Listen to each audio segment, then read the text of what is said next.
change. How different is it on the high street right now? Good morning, Ben. Without question, one of the most challenging times for retail. A lot has happened. If you think Natalie Massenet set up Net-a-Porter nearly 20 years ago, and what has happened with the internet, I'm still surprised that some of the weaker businesses still haven't recognised that and moved very, very quickly over the last couple of decades. You've also had, from 2008, when we had the crash, a lot of companies were looking at ways to save money.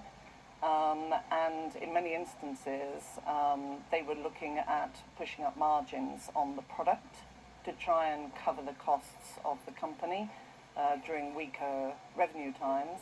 And that did push down the quality of the product. And so you've ended up with quite a mass of businesses with a very similar offer that are really not keeping up with lifestyle changes. So in a strong market, the weaker players can survive. And in a weaker market, which is where we are today, they are definitely going to fall.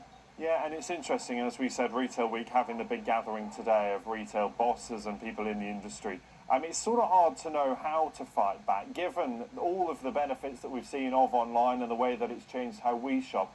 What can the high street really do? I think the high street's got to recognise it's not going to change backwards. It's only going to go forwards. Lifestyles are moving at a pace. You've got to be innovative and you've got to be dynamic.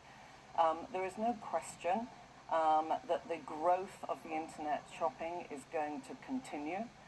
Bricks and mortar is going to continue to struggle.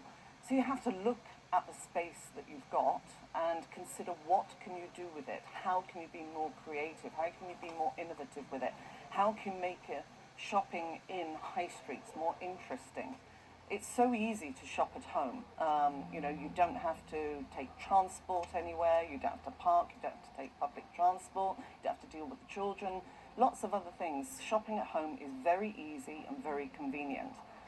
So if you're going to encourage people to go into the high street, then you have to think about the customer and think about what you can offer them and keep it interesting, nimble, dynamic, innovative.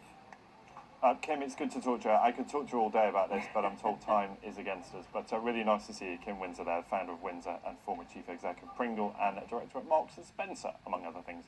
This is what's happening on the numbers right now. As you see, sports